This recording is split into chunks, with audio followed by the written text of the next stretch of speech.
We begin with this evening with a major breakthrough for crime fighters in St. Catherine South Police Division. A man said to have committed scores of heinous rapes was identified by a victim. The development comes after weeks of intense investigation by the police in the high-profile case. We have more in this report from TVJ's Kirk Wright.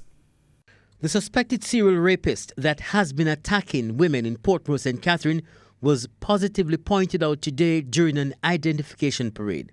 Attorney for the accused man, Vincent Wellesley, confirmed that his client was pointed out and that he expects the police to lay charges soon.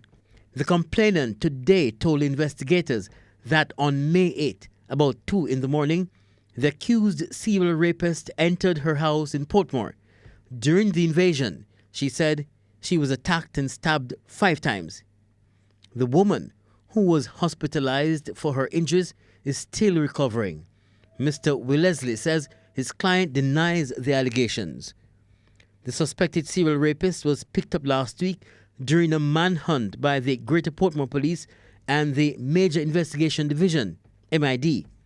Investigators say since November, the serial rapist invaded the homes of mostly single women and assaulted them at knife point. The cops are now awaiting DNA results in more than a dozen cases. Kirk Wright, TVJ News.